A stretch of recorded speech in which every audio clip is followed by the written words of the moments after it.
Welcome to the Army Football Podcast. I'm Sal Interdonato here with my co-host Steve Anderson, to your captain of the Army football team. Steve, it's been a couple weeks since we've done one of these, and Army football's in a little funk right now. Just tell me, watching that Duke game, it was such a defensive game in a really difficult conditions. I'm thinking watching that game would have been right up your alley as a former linebacker. What did you see? What did you see in that game? What an effort by Army's defense.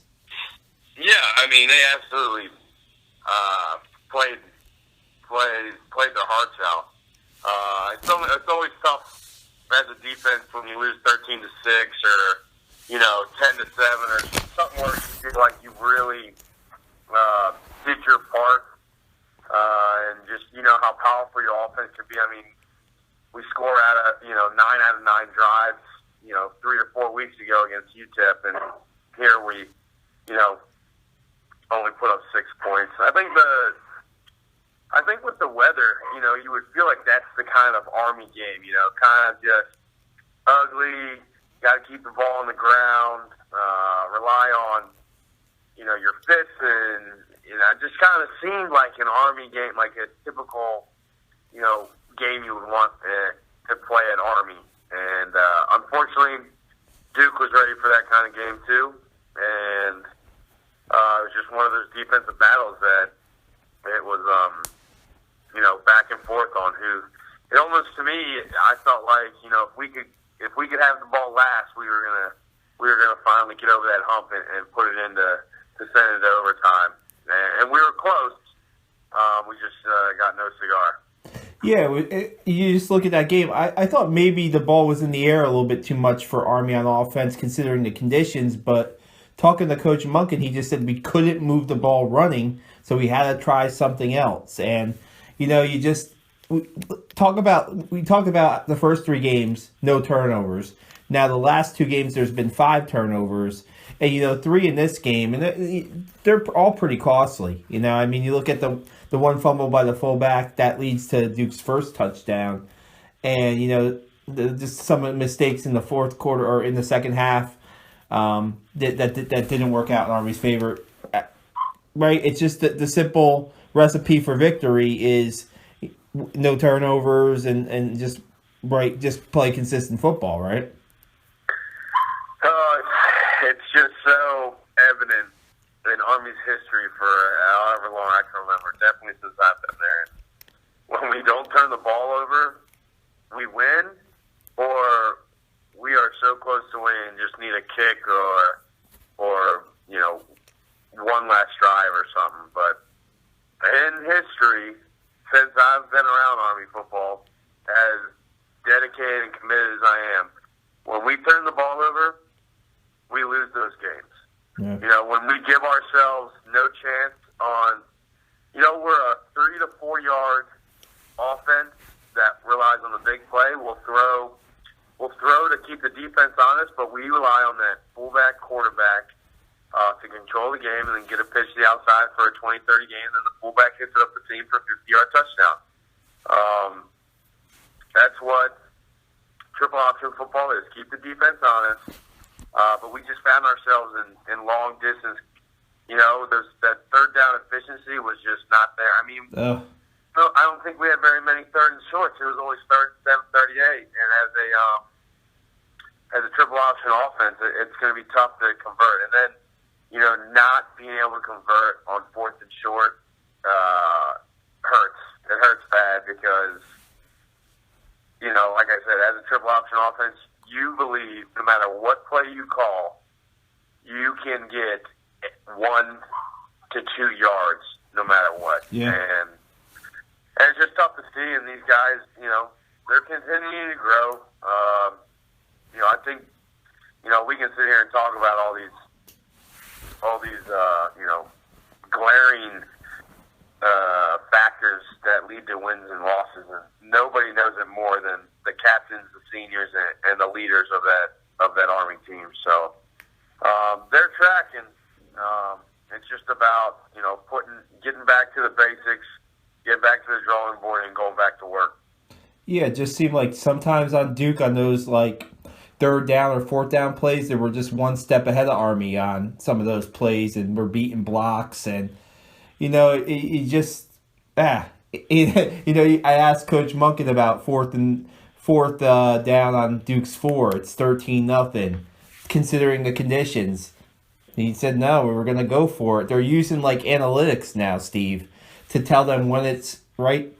Tell them to guide them on when to go for it on fourth down. So they're working with a company out of Atlanta, Georgia area, to tell them when to go and when not to go. That doesn't mean they go by it all the time, but he told me on all 4 of those they went by the book.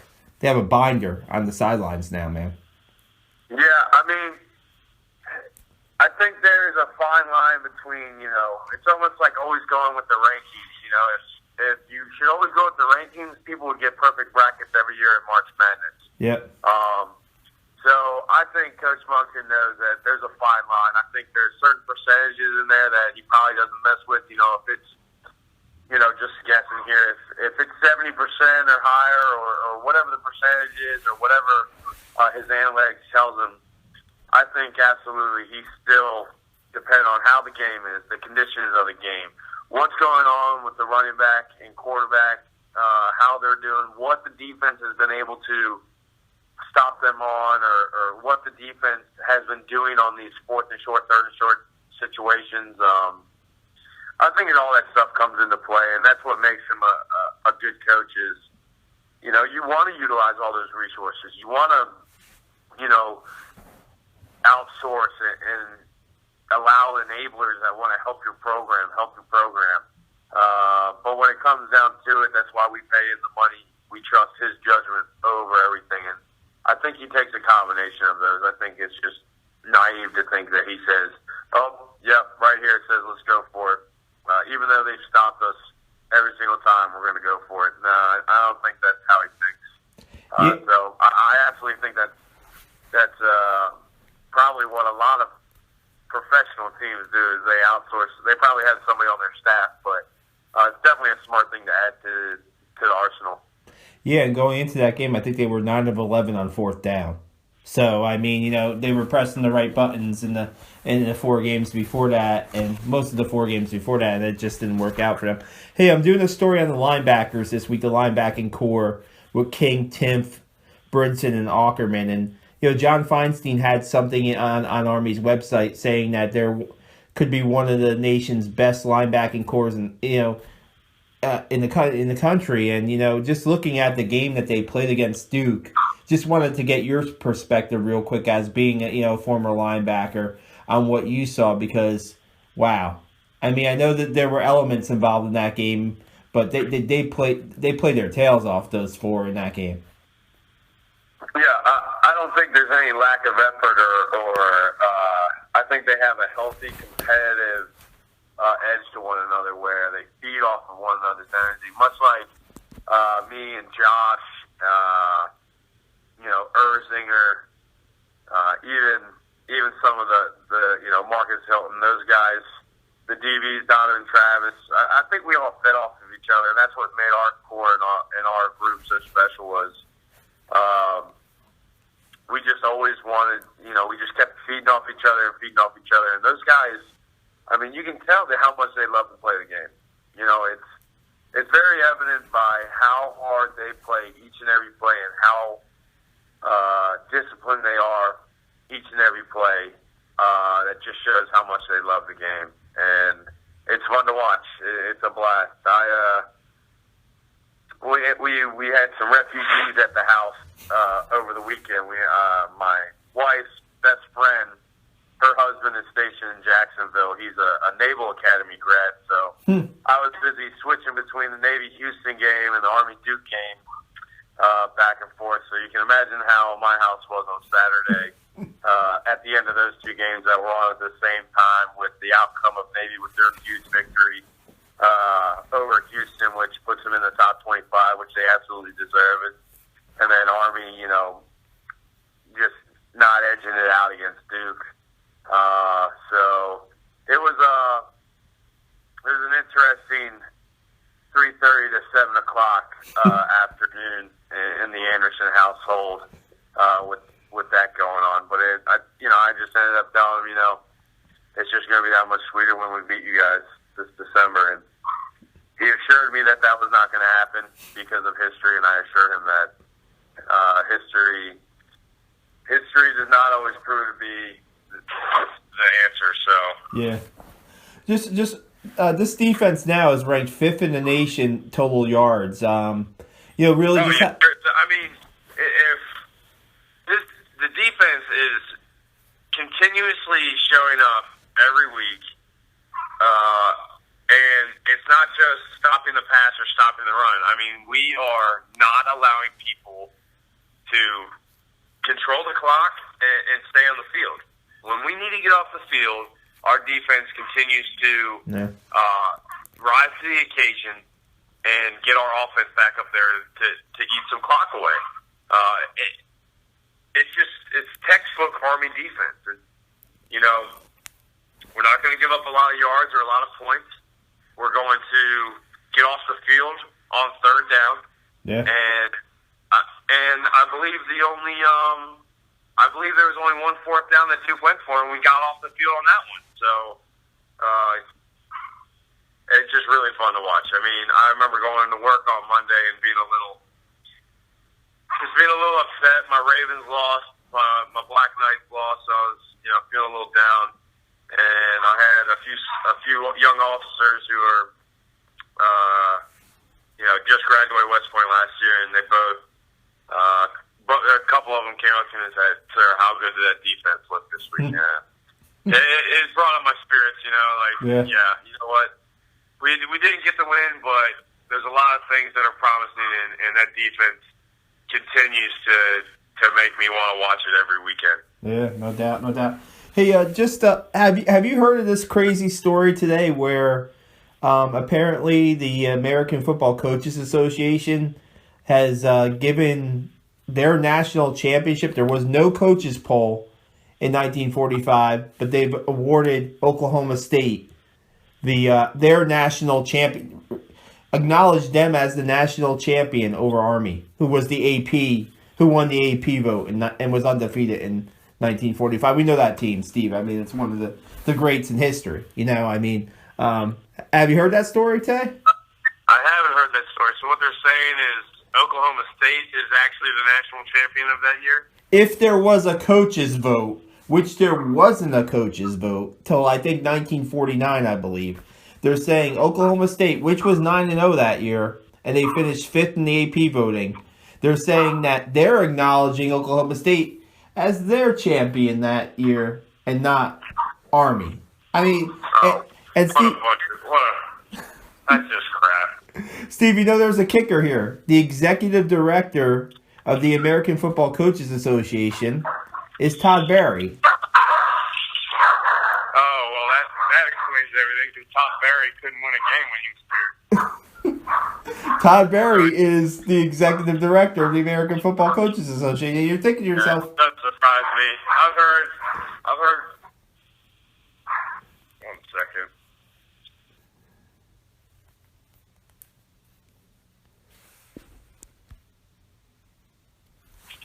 Yeah, I've heard a lot of good stories about Todd Berry, and I'm a firm believer that a lot of football players that played under him and played before him believe that he came here and just completely decimated a program that was on the rise. And I don't know, I haven't heard too many good stories from players about playing for Todd Berry. These are older guys that have, they're either majors or senior officers in our military now, and I've worked for a few of them, and so Todd Berry can take his opinion and do what he wants with it, but when he asks me for mine, I'll give him what I believe.